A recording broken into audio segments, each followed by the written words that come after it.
Hai Season Bro, kembali lagi di YouTube channel kita. Tentunya masih di Wedding Sis dan masih seputar perweddingan.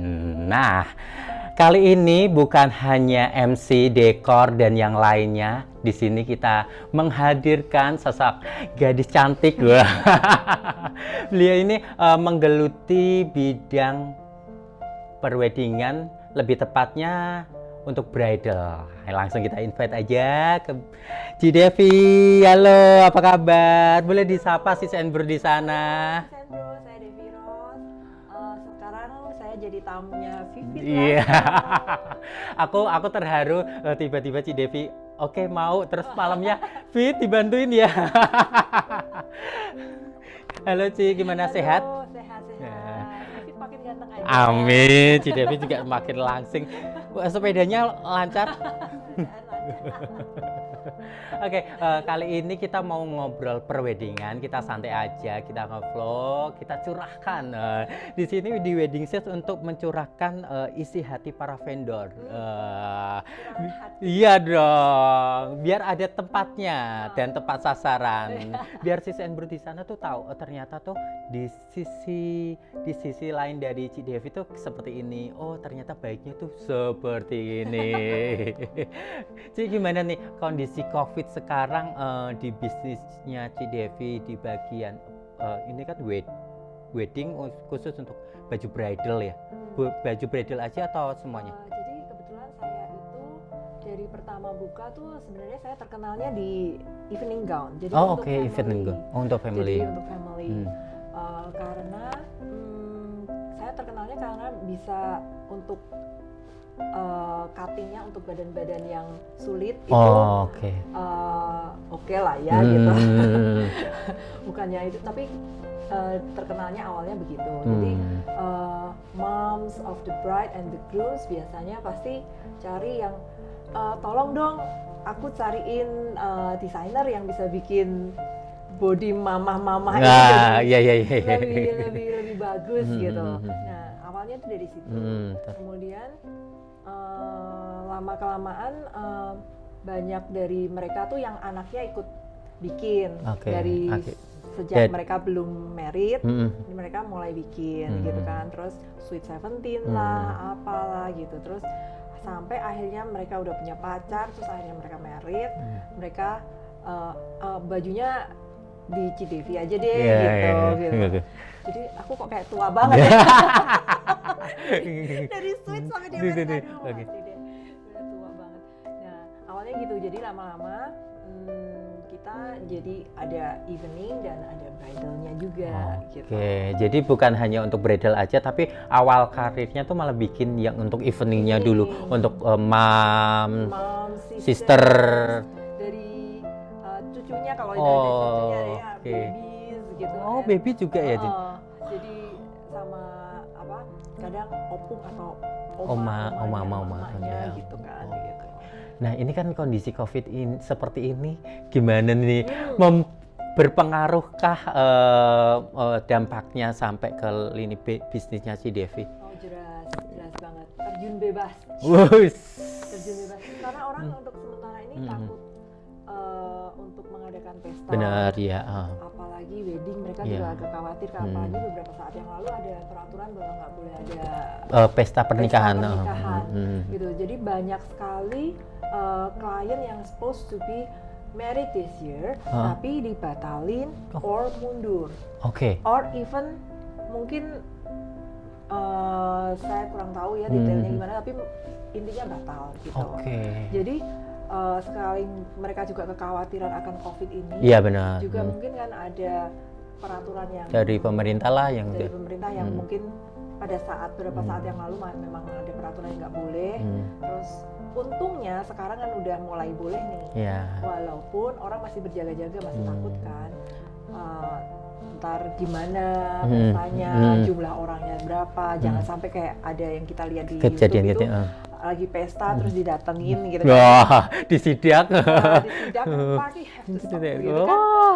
Aduh, nyesek banget udah bayar gedung, bayar makanannya, bayar dekornya, bayar bajunya, bayar semuanya, everything itu which is nggak duit kecil kan. Iya benar, gede. Gitu. Jadi kalau tiba-tiba kayak gitu, aduh nyesek banget, kasihan banget gitu kan. Nah, kalau pertanyaannya keadaan seperti ini gimana? Pasti semua vendor ngalamin hal yang sama, almost the same. Gitu. Kita secara jujur memang kita terjun bebas. Nggak usah kita lihat aja kayak Zara, dia 1.200 outletnya ditutup. Victoria's Secret menyatakan bangkrut. Wow. Padahal show-nya Victoria's Secret keren banget. Kan, gitu. Nggak cowok, nggak cewek, suka dengan. Gitu kan. Terus kita tahu Hermes, sekelas Hermes loh, itu aja nggak produksi. Chanel nggak produksi, Rolex, Patek, beberapa merek lainnya juga nggak produksi. Which is ini memang kejadian yang global gitu, nggak kita aja yang alami. Jadi kita juga ngelihat ke dunia luar bahwa mereka pun juga mengalami kesulitan yang sama. Kalau ada orang bilang we are in the same boat, no, we are in the same sea, it's the same ocean, tapi different boat. Jadi yang dihadapin memang almost the same, tapi nggak exactly the same. Masing-masing mungkin beda. Iya gitu. pasti. Nah, tapi memang keadaan seperti ini kita alamin semua gitu. Mungkin ada beberapa bisnis yang malah naik ya. Iya pasti. Cuman, itu nggak banyak di era seperti ini gitu. Jadi mungkin ya karena arahnya berbeda, kita harus pinter-pinter mengatur strateginya. Walaupun mungkin bukan strategi menyebabkan kita menjadi dups langsung naik lagi seperti before, yang awalnya. Tapi maksudnya untuk bertahan, untuk struggling, untuk mempertahankan tim kita gitu. Jangan sampai, kalau bisa kan jangan sampai ada pemecatan, PHK gitu. Karena kita tahu banyak pabrik di Indonesia yang 4.500 karyawan dirumahkan, dan itu otomatis ekonomi jelas terpuruk. Jadi ya kita memang harus pintar-pintar cari peluang lah ya. Tapi kalau untuk di bisnisnya di Devi itu, untuk jadwal bikin jahitannya tetap jalankah atau emang ini dikurangi nih supaya tidak terlalu banyak karyawan di rumah? Apalagi kan si Devi kan semua karyawan di rumah ya. Ada yang di saya, tapi ada yang di luar. Di luar. Pulang ke rumah. Tapi maksudnya kerjanya workshopnya di sini. Oke, berarti tetap jalan ya untuk jadwal ya. Tetap jalan, cuman kita memang jujur aja jam kerjanya kita kurangin, dipendekin gitu. Oke. Karena juga mungkin kalau semuanya full, jam kerja full juga kita nggak terlalu banyak yang dikerjakan gitu. Maksudnya orderannya belum kembali seperti semula. Belum normal gitu belum ya. Normal kan. Jadi solusinya ya kita bikin sistem jam kerja dikurangi. Ya. Terus kalau untuk pesanan-pesanan selama COVID ini, semua ini jadwalnya udah masuk nih ke 3 bulan ini. Nah, kalau yang udah masuk itu tetap dibikinkah atau tetap ini ya udah sih aku diundurin nih jadwalnya bajunya. Sebagian tuh soalnya mereka juga sebenarnya mereka tuh juga pada bingung gitu. Kan soalnya kan mereka nggak ada pesta kan. Jadi mereka agak-agak takut juga gitu. Maksudnya mendingan acara mereka diundur atau kalau diundur tuh diundur sampai kapan? Ya belum tahu. Gitu kan. Jadi biasanya kalau mereka belum ngabarin atau IO-nya belum ngabarin, kita tetap ngerjain. Oh gitu. As usual, jadi seperti biasa. Terus jadwal fitting biasanya kita atur, kita telepon juga gitu kan. Terus biasanya mereka baru, kayaknya kita mundur nih atau apa. Terus kita tanya, oke, mundurnya sampai kapan? Sorry kita nggak tahu mundurnya sampai kapan. Nah kalau itu baru kita bisa kasih tahu ke tim produksi bahwa ini nggak urgent, nggak terlalu buru-buru nih ya. Gitu. Nah tapi ada ada juga ternyata yang umpama mundurnya cuma 1 bulan. For example, mereka harusnya Juni, jadi Juli gitu. Which is Julinya tuh nggak akhir tapi pertengahan. Nah itu kan berarti kita harus tetap konsentrasi di situ. Kita tetap kerjain yang itu. Nah ada juga yang jadi maksudnya akhir tahun gitu. Ya kalau yang jadi akhir tahun maksudnya kita bisa atur-atur jadwal lagi kan gitu. Wah, pinter-pinternya dari timnya Cidevi sama kliennya ya, maunya kapan? Komunikasinya. Soalnya tanpa komunikasi kita nggak bisa ngerti maunya gimana mereka, dan apa yang mereka hadapi, kita juga nggak tahu mereka kan bingung juga ya. Ini mau tak bikin tiba-tiba di pertengahan bulan kemarin ukurannya segini, tiba-tiba aku pelan. Nah kita kan juga gitu karantina makan terus kan. Karantina isinya makan jualan makan. Itu pembeli setia. Nah, tadi kan ngobrol-ngobrol soal awal mulanya kan bikin untuk evening gown. Nah, itu tuh dari tahun berapa sih, Ci, kalau boleh tahu, untuk biar Sis and Bro di sana tuh tahu nih awal mulanya tuh di tahun 2000 kah atau 1900 berapa biar tahu mereka. Saya tuh kebetulan tahun 2000 awal, mungkin Mei gitu saya pulang dari Australia. Nah, setelah itu kan istilahnya masih pengangguran, unemployed gitu kan. Pengangguran tapi jadwalnya padat. Terus awalnya itu saya belum punya karyawan and so on gitu. Tapi memang orang tua saya mengharuskan saya tuh sebenarnya bantu di kerjaan mereka gitu. Which is bidang yang nggak ada hubungannya sama fashion, nggak ada hubungannya sama wedding, nggak ada hubungannya sama lifestyle. Gitu. Nah akhirnya saya tetap mencoba dibantu di kantornya mereka. Tapi saya bilang ke orang tua saya, boleh nggak saya punya ruangan kecil nih, pingin buka jahitan nggak gitu. Awal tuh berapa ya, 5 orang atau berapa lah saya lupa gitu ya. Gitu. Terus dari situ itu yang bikin pertama-tama teman-teman saya gitu kan. Jadi dari teman-teman sendiri. Mereka kan tahu. Ini Devi bisa bikin baju loh. Jadi teman-teman kayak kuliah segala gitu kan dulu biasanya gini, kalau pas zaman kuliah gitu mereka mau shopping gitu kan, pasti ngajaknya saya, ayo ikut yuk, aku pilihin baju ya gitu, aku liatin bagusnya yang mana gitu. Jadi dari dulu emang teman-teman tahu kalau saya suka gitu, jadi suka atur ini, kamu image-nya ini cocok nih buat kamu, aku aturin gitu. Terus mereka mau beli tas, dia aku temenin, aku mau beli tas, aku mau beli rok, kamu mau beli ini itu baju apa gitu. Jadi ketika aku udah punya karyawan sedikit itu, mereka tahu bahwa aku memang ada basic,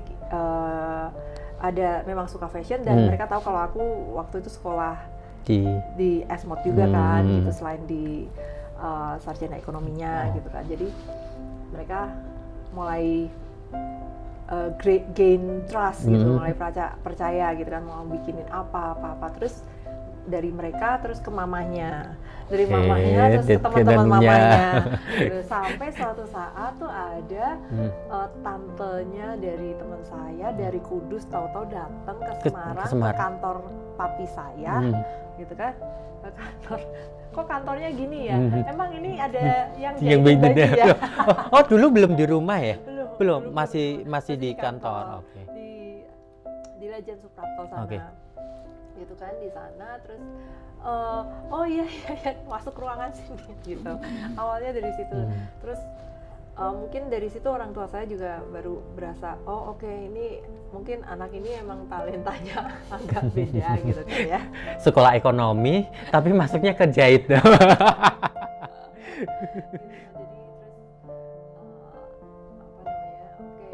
terus saya minta rumah, minta ruangan dibikin butik, sama ruangan yang belakang dibikin tempat kerjanya. Kejahit. Sampai ya sekarang. Sampai sekarang dan harganya Bu. Kalau mau tahu harganya langsung kontak Ci Devi ya. Ada Instagramnya Ci ya? Ada. Instagramnya juga di Devi Rose. DEVYR. Oke, wow. Harganya mahal nggak sesuai dengan pengerja. Bisa lah diomongin. Oke, sesuai dengan tingkat kesulitannya juga. Wah, ini kan habis itu dari evening gown terus bener-bener ada request untuk bikin baju-baju cantik-cantik ini tuh untuk bridalnya sendiri tuh dimulai dari tahun berapa?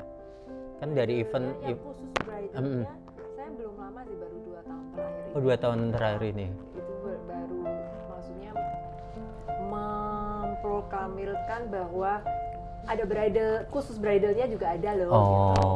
Kalau sebelumnya tuh tetap klien yang udah kenal duluan, bikinin dong untuk weddingku, wedding saya gitu, bikinin dong karena udah langganan lama, jadi udah tahu cuttingnya gitu. Nah, cuman yang benar-benar diproklamirkan itu kayaknya sekitar 2 tahun yang lalu. 2 tahun yang lalu.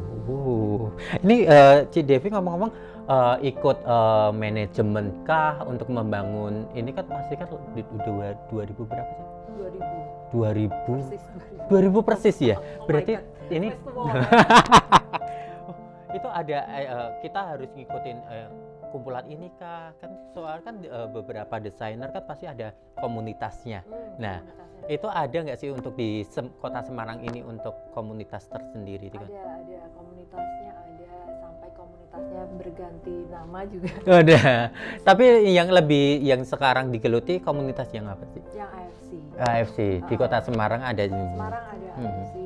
Jadi AFC itu sebenarnya levelnya tingkat nasional. Jadi tapi ada di beberapa kota juga gitu. Ada beberapa wilayah. Ada chapter Semarang, chapter Jakarta, chapter Surabaya, chapter Bali dan so on gitu. Nah, ngomong-ngomong membangun bisnisnya Ci Devi, apa sih yang harus dibutuhkan untuk mungkin kan si Sembro di sana kan nggak tahu, wah kok tiba-tiba kok iso mulai bisnis kayak gini lah. Apa sih yang harus dibutuhkan? Mungkin kan si Sembro sana pengen jadi desainer kayak Ci Devi tuh bajunya bagus-bagus. Nah, apa aja sih yang harus dibutuhin sebagai desainer untuk wedding gitu loh? Kalau menurut saya anak muda yang zaman sekarang mungkin sis and bro ini eranya mungkin jauh di bawah ya. Iya, anak-anak milenial sekarang ya. Itu mereka naluri bisnisnya lebih jalan daripada generasi saya mungkin gitu. Jadi yang saya, kalau pedoman saya sih kerjakan semaksimal mungkin, work hard gitu. Tapi mungkin kalau era milenial sekarang bukan work hard aja, tapi mereka mungkin lebih work smart. Jadi ada hal yang sebenarnya generasi saya perlu belajar dari generasi sis and pro, which is generasi milenial, yang sometimes they are work smart karena mungkin apa yang generasi kita punya tapi mereka nggak punya adalah ketekunan. Ketekunan dan kerja keras tuh milik generasi sebelumnya. Iya, bisa ngerasain bener. Itu bisa. Karena kita kalau cari karyawan atau staff pun berasa sekali. Gitu, etos kerjanya beda. Tapi mungkin yang bisa, justru malah yang bisa saya pelajari dari generasi milenial adalah mereka tuh work smart. Mungkin karena mereka tahu mereka bukan yang pekerja keras, tapi mereka generasi instan. Jadi mereka akan mencari jalan bagaimana mencapai tujuan dengan sangat singkat. Iya, singkat tadi. Dengan jalan tercepat. Tapi pesan saya adalah mungkin kayak etika berbisnis kayak gitu tuh mereka harus belajar. Jadi walaupun cari jalan singkat, jadi juga nggak asal sikut kanan gitu ya. Tetap etika bisnisnya ada gitu. Tapi sebenarnya setiap generasi punya kelebihan dan kekurangan. Iya pasti. Akan lebih baik kalau kita belajar dari itu untuk menyeimbangkan masing-masing gitu. Jadi kita kan tahu kelemahan kita sendiri gitu. Kalau kita merasa oke, kita kelemahannya di sini nih. Ternyata generasi milenial kelebihannya di situ, which is itu my weakness. So I have to learn how to do that gitu. It's not easy because nalurinya juga udah beda gitu kan. Tapi belajar nggak pernah tahu umur kan gitu. Ya nggak lekang oleh waktu lah kalau mau belajar. Nah, kalau untuk masalah keluarga nih, ini kan pasti Ci Devi kan kerja, ngurus suami, ngurus anak, ngurus bisnisnya. Itu ngatur waktunya gimana coba? Sedangkan kan kadang ya, Ci Devi jadwalnya tiba-tiba udah kesini, bikin baju ini. Kemarin sempat bikin baju beberapa miss juga ya. Nah, itu ngatur waktunya untuk keluarga, untuk pekerjaan itu gimana sih? Terus apalagi mengatur untuk karyawan juga. Wah. Gini, kalau menurut saya, kalau orang bilang, wah, Ci Devi expert ya ngatur waktunya untuk itu. No, I'm not expert on that. Sama sekali nggak expert. Sebenarnya itu seperti kita juggling gitu ya, main bola gitu. Satu bola adalah bisnis, satu bola adalah keluarga, satu bola adalah keluarga tuh bisa dibagi dua ya, suami dan anak-anak. Iya benar. Karyawan. Bola lain karyawan, bola yang lain adalah diri sendiri. Gitu kan. Nah itu juggling. Jadi memang nggak boleh ada satu bola yang dipegang terlalu lama. Kalau satu bola dipegang terlalu lama, bola yang lain jatuh. Jadi kita nyimbangin itu, which is not easy at all. Susah banget. Sampai saat ini pun saya merasa saya masih harus belajar gitu. Bukan nggak expertnya. Kalau tanya gimana sih balancingnya, nggak tahu. Saya juga nggak tahu. Saya juga masih belajar gitu. Ngalir aja gitu. So, tapi resep yang saya bisa kasih tahu yaitu juggling gitu. Jangan pegang satu bola terlalu lama. Itu akan menjatuhkan bola yang lain. Cara memberikan mereka edukasi ini loh, mama tuh ada jadwalnya kayak gini gitu. Dikasih tahu terus-menerus, tapi nggak gampang karena mereka juga anak kecil ya, demand-nya beda, kebutuhannya beda. Mungkin pada saat itu juga saya belum belum bisa mengetahui apakah yang dibutuhkan dia secara 100% itu kan saya juga masih meraba-raba, walaupun orang tuanya masih kan kita selalu punya anak, itu cara pegangnya beda, tiap orang beda-beda. Benar. Itu aja beda terus gitu kan. Jadi kayak kita harus belajar terus gitu kan. Jadi biasanya kita tebus, kalau pada saat itu memang saya harus pergi atau harus berangkat, kita tebus setelahnya gitu. Walaupun mungkin nggak sama rasanya buat si anak itu ya kan. Rasanya kepengennya tuh kemarin mah. Tapi ya memang begitu apa adanya ya kita tebus setelahnya gitu. Jadi harus menebus waktunya ya benar-benar ya udah habis ini ya nak ya. Seru. Ternyata wanita yang tangguh ya. Nah tadi kan masalah keluarga, anak, terus karyawan. Nah kan kondisi COVID kayak gini, gimana sih karyawan pernah nggak sih ngerasin, Ci ini tuh kayak gini, curhat nggak sih sama karyawan kah gitu? Mereka curhat secara detail mungkin enggak ya. Tapi mereka juga pasti kita juga mengetahui mereka punya kesulitan kan kalau mereka nggak bekerja, itu pasti ada bagaimana memenuhi kebutuhan keluarga mereka gitu kan. Jadi kita juga mengerti gitu. Mungkin mereka kasih perlambang, kita harus pintar-pintar. Oh ini kayaknya anak ini kasih bendera nih.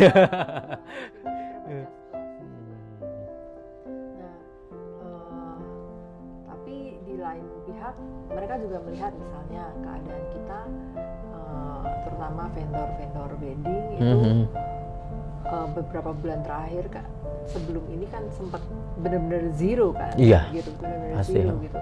Dan mereka melihat sendiri ada beberapa karyawan yang sudah kerja sama saya tahunan, ada yang lebih dari 10 tahun. Lebih dari 10 tahun masih? Wow, mbaknya harusnya dipanggil ke sini deh. Jadi jadwal ada di belakang, jadi nggak ada yang saya tutupin atau apa gitu kan. Jadi mereka melihat sendiri dan mereka mengerti.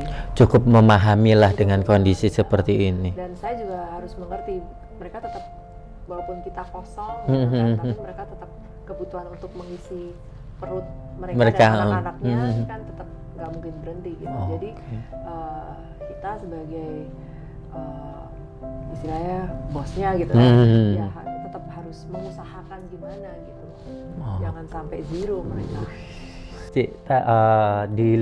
Di luar pertanyaan tadi, aku mau tanya soal gimana sih membangun bisnis wedding ini, soal mencari klien, apakah ikut pameran kah atau ikut kan pasti kan 2 tahun untuk bridalnya sendiri itu tuh pasti kan ada naik turunnya.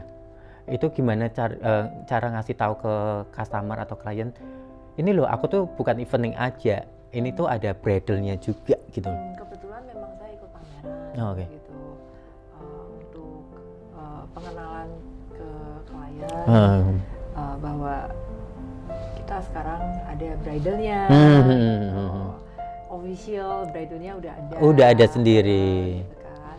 Jadi paling gampang sih itu langkahnya. Terus selain itu ya kita di sosial medianya kita promoin, dikencengin gitu kan. Kalau pekerjaannya bagus, layanannya bagus, kayaknya rezeki nggak kemana lah ya. Rezeki nggak tertukar. Nah tadi ngobrol-ngobrol soal sosial media. Nah seberapa ngefekkah atau seberapa besarkah pendapatan dari sosial media untuk bisnisnya Ci Devi sendiri? Kalau bisnis yang evening, wedding gown and so on itu sosial media hanya media pengenalan. Karena mereka klien tetap mau ketemu, mau face to face, gitu kan, nyobain cuttingnya gitu. Terus harus face to face. Arahnya satu frekuensi apa enggak gitu. Ya benar.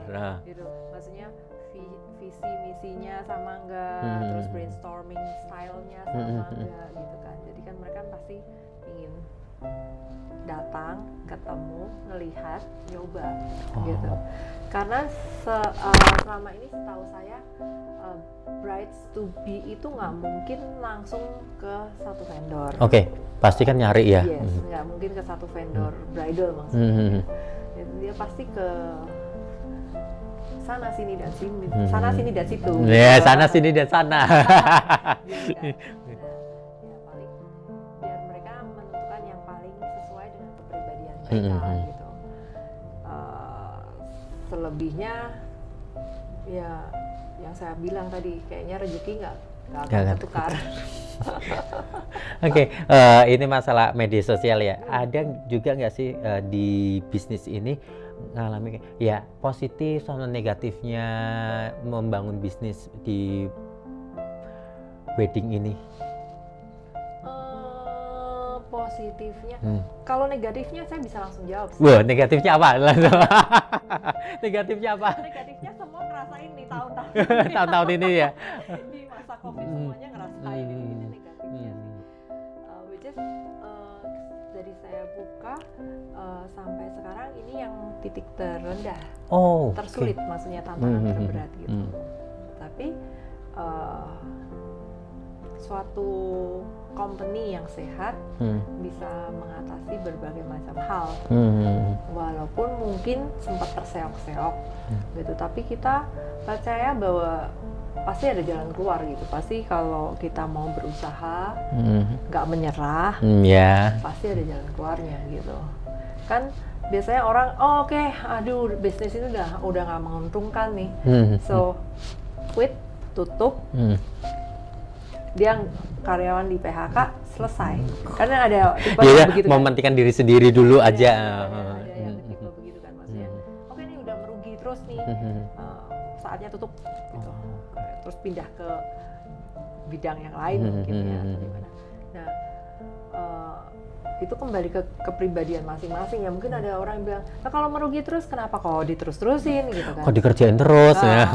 Jadi itu memang titiknya sampai di mana kan masing-masing orang beda gitu. Titik di mana mereka masih bisa bertahan atau enggak beda-beda. Jadi itu yang membuat, menurut saya itu yang membuat masing-masing kita tuh unik dan spesial gitu. Karena beda, we are different gitu. Kalau positifnya tadi senang sih, maksudnya kita kalau ngelihat kerjaan kita gitu yang udah dikerjain berbulan-bulan sama tim kita, as you know, Bro and Sis, baju wedding tuh nggak dikerjain sehari 2 hari. Biasanya berapa hari nih? Kan nggak tahu tuh mereka tuh. Iya kan? Ngomong aja sekalian sih. Jadi suatu gaun itu sebenarnya dikerjainnya bisa berbulan-bulan. Paling lama? 3 bulan tanpa berhenti. 3 bulan tanpa berhenti, aduh. Gitu, tanpa berhenti. Dan kalau aku mikir. Yang ngerjain nggak 1 orang gitu. Dan serius sih? Yang bidding ya. Oh iya benar. Gitu. Itu bisa yang ngerjain langsung 3-4 orang gitu.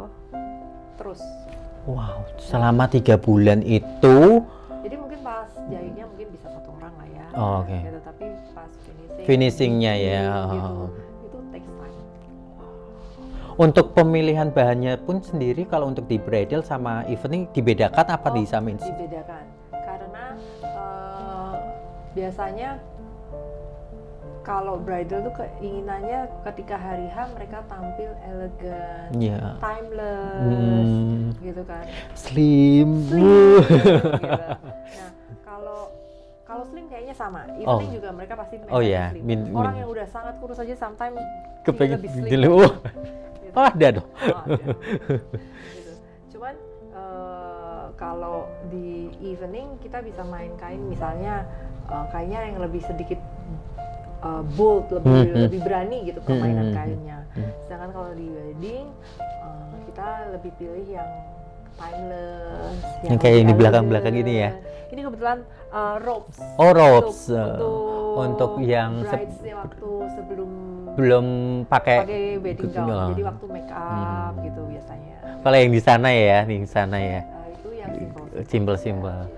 Untuk kan pasti kan season baru di sana kan ada yang belum tahu nih, kalau datang ke sini cara menjelaskan kain yang cocok untuk bridal tuh yang kayak gini loh nih, ya kan biasanya ada sharing kah, ada obrolan-obrolan lebih detail kah untuk supaya mereka tuh juga ngerti, ternyata tuh bukan hanya karakternya aja, tapi kan pasti dijelasin nih, ini loh kain ini cocok ini kan mereka kan pasti nggak tahu tuh sih. Benar-benar. Jadi pertama biasanya saya mintanya klien kalau datang kalau bisa tuh jangan terlalu mepet. Kalau sebelum ini ya, era COVID kan completely different ya. Itu beda.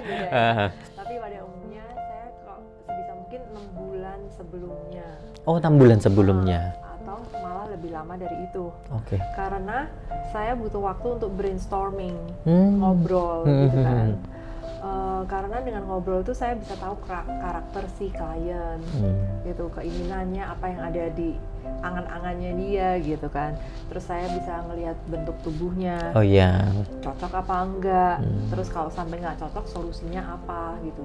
Jadi dengan ngobrol tuh saya bisa nangkep beberapa poin yang bisa menjadi acuan waktu kita desain. Nah, penggunaan bahannya juga otomatis bisa mengikuti. Kalau kita udah tahu poin-poinnya, ini poin-poinnya, kita otomatis udah tahu, kalau gitu berarti bahan yang cocok kira-kira yang begini. Yang harus dijauhi yang begitu gitu misalnya. Berarti ada sharing moment sama klien sama Ci Devi ya. Bener-bener sebisa mungkin 6 bulan sebelum. Paling idealnya sih begitu. Cuman kalau di era-era gini memang ya semuanya berubah. Ya antara on the spot sama enggak ya. Tergantung. Aku harusnya weddingnya Mei kemarin.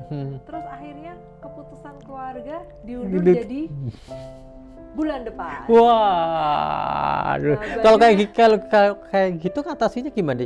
Apakah ya benar-benar produksi dikencengin atau benar-benar ya yaudah agak diseloni gitu atau gimana? Biasanya kita langsung produksinya gaspol. Wos, kayak jalan tol ya. Oke, kita juga agak mohon nih agak dikit ke sini. Membangun bisnis ini kan pasti kan ada kayak senggol menyenggol dari beberapa ya bridal kan pasti banyak nih di kota Semarang, bener kan? Pembikinan gaun-gaun kan pasti banyak. Itu pernah nggak sih ngerasain namanya di senggol-senggol atau di apa sih deh bajumu kayak gitu ya, pernah denger kayak gitu nggak sih? Kalau biasanya gini, kalau orang di bisnis yang sama dalam jumlah yang banyak pasti senggolan masih ada. Iya. Gitu. Kalau kan ada konflik of interest karena kebutuhannya sama gitu kan. Jadi ada yang play safe, ada orang yang selalu play safe, tapi ada orang yang langsung menjatuhkan. Nah, itu ya pasti ada gitu. Ngerasain banget nggak sih maksudnya ya kalau seumpama udah ngalamin kayak gitu, cara ya bukan cara ngomongnya ya, cara menyikapinya tuh ya ditanggapi kah atau yaudah dicuekin lah gitu kan? Saya perlu tanggapin nggak ya? Kalau bisa nggak usah ditanggapin sih. Kalau bisa. Tapi kalau sampai penyinggol-nyinggol sampai udah kerana, mungkin itu kembali ke tingkat kesabaran kita juga sih ya. Kalau titiknya udah mentok nih gitu, mungkin bisa aja kita meledak gitu kan. Tapi sebisa mungkin kalau kita dalam keadaan, saya bisa ngomong gini karena keadaan sekarang saya lagi adem ayem aja. Iya, kalau pas lagi panas, saya jawabannya bisa beda.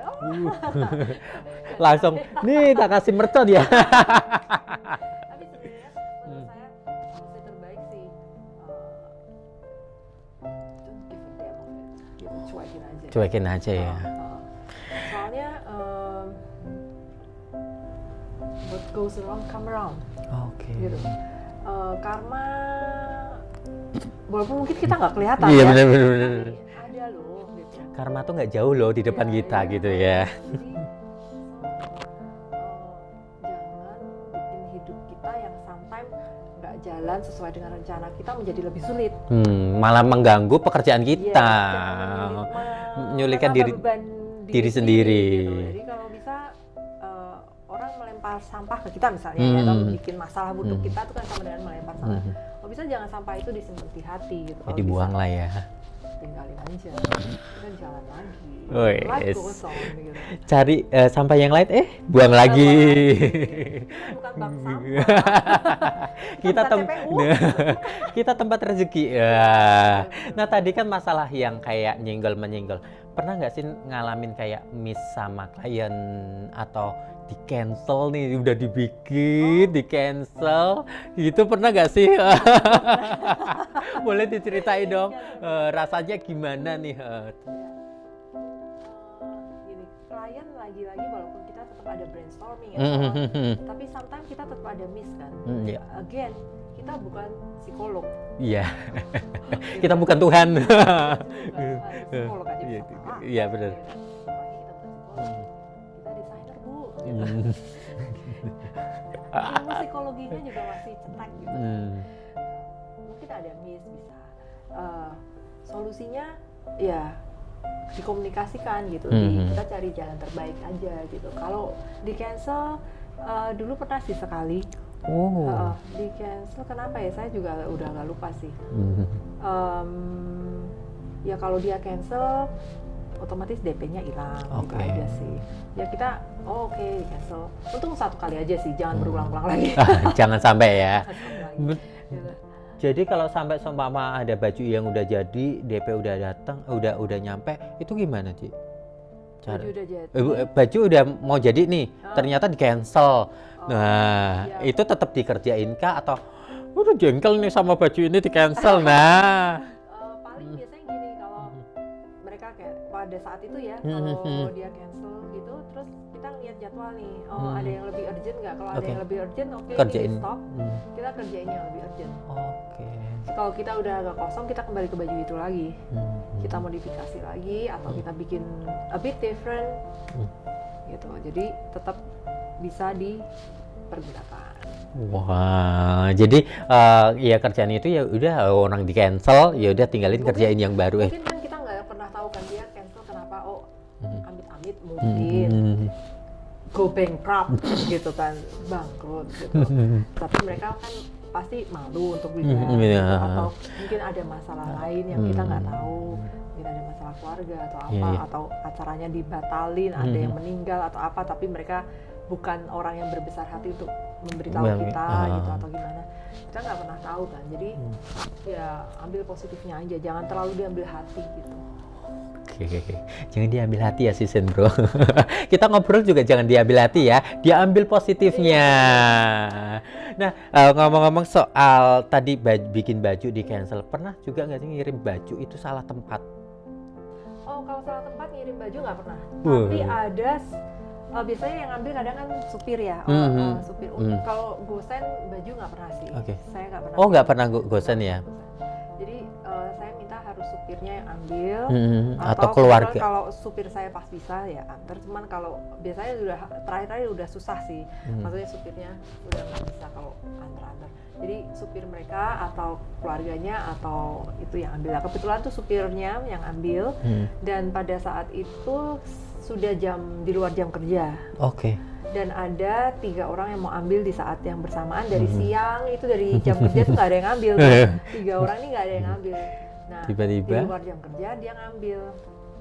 Nah, si supir ambil, otomatis saya udah nggak di bawah kan, saya udah di itu, jadi mungkin yang keluar membantu kita. Jadi, ngambil punyanya siapa Pak? Terus mungkin loh ya. Si A. Si mbak saya mungkin bilang gini, si A ya, supirnya bilang, oh iya, gitu aja semuanya. Alhasil dikasih lah. Gitu. Ternyata kebalik. Oh, jadi ketuker bajunya, bukan salah tempat, tapi lebih tepatnya lebih ketuker ya. Terus kalau cara tangannya kayak gitu kan otomatis kan udah jalan nih supirnya. Terus untungnya kan hari itu yang ambil cuma 3. Jadi ya dari 3 itu yang kita telepon gitu. Ternyata ada bukan salah dari Cidevinya ya, dari bapaknya ya.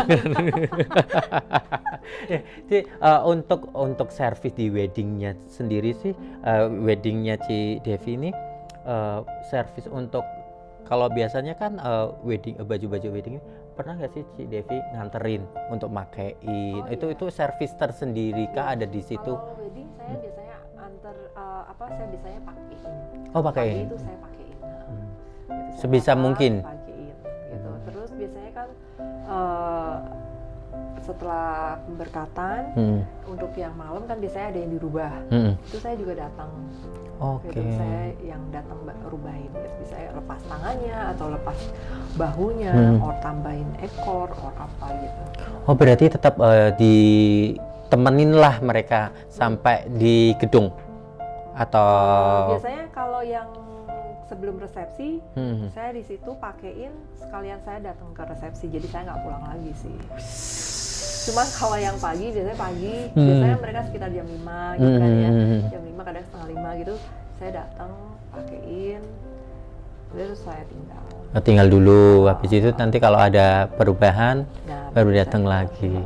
Wow, pernah juga nggak sih Miss, kan pasti kan kalau di wedding kayak gini kan kerja sama I.O. Nah, ada beberapa vendor, bukan I.O aja sih, vendor atau klien. Miss sama vendor juga pernah ngalami nggak sih? Untung nggak pernah sih. Jangan sampai. Kalau sampai ada kayak gitu ya mungkin harus komunikasi sih. Mungkin kan miskom biasanya.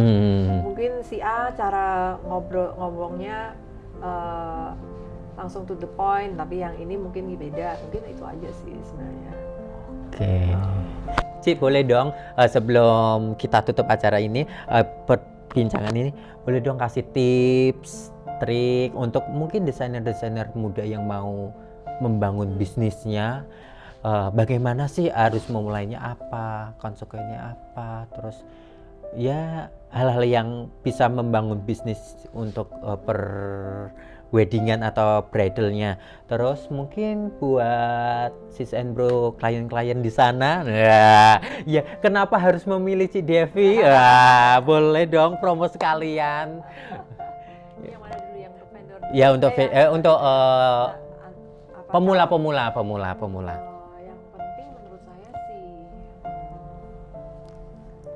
kerjakan yang terbaik sih, kerjakan yang terbaik, punya karakter kepribadian yang baik.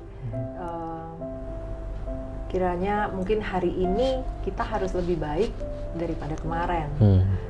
Kalau hari ini kita jatuh, misalnya kita marah-marah dengan tidak bisa mengontrol diri, besok jangan sampai itu terulang lagi, misalnya begitu. Jadi diri sendiri tapi lebih baik dari yang kemarin. Selalu setiap hari acuannya gitu. Dan kerja keras. Kalau kerjaan ini sih bukan kerjaan yang bisa dibilang enteng gitu, karena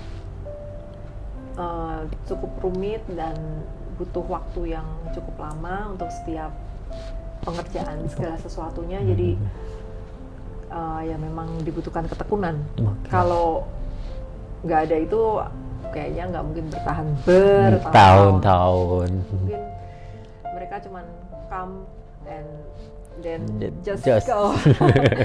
Datang untuk sementara doang gitu, cuma meramaikan tapi nggak bisa bertahan gitu kan.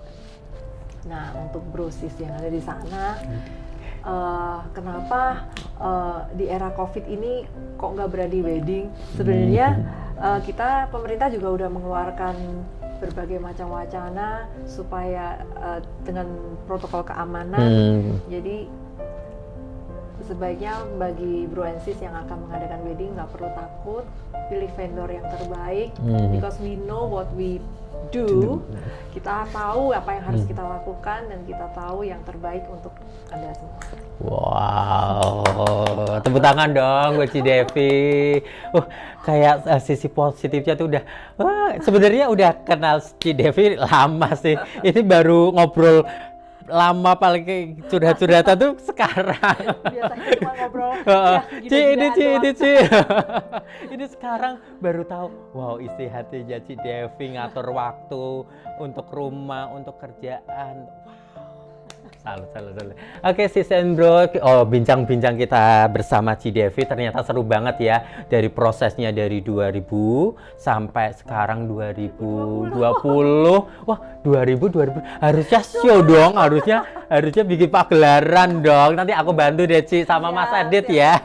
Kita bikin sesuatu yang berbeda di akhir tahun dong. Kita doakan semoga COVID ini cepat berlalu, kesehatan kita terjaga semuanya, bisnis kita lancar semuanya. Untuk sis and bro di sana, nggak usah khawatir kalau mau bikin baju ke Ci Devi, pasti ada ya yang mau datang, mau bikin, nggak usah ragu, konsultasi aja langsung. Mau baju evening, mau baju bridal, mau baju yang baju casual sempat bikin juga ya Ci ya. Casual juga bikin, langsung aja datang. Kalau nggak tahu nih kontaknya, ada Instagramnya di mana Ci? Devi Rose, Delta Echo Victory Yankee Romeo Oscar Sierra. Wah, pokoknya nggak usah ragu buat sis and bro di sana. Percayain deh, kenapa aku sampai mengundang Ci Devi ke sini? Karena dilihat aja di belakang nih. Aku aja pengen pakai. Oke Ci Devi, thank you buat waktunya, buat kesempatannya ngobrol-ngobrol, sharing-sharing, biar sis and bro di sana tahu bagaimana seorang Ci Devi. Buat sis and bro, jangan lupa sekali lagi untuk like, comment, subscribe, share, dan jangan lupa untuk follow akun Instagram kita di Wedding Sis. Dan tentunya semoga doakan channel ini semakin berkembang. Dadah, thank you Ci Devi.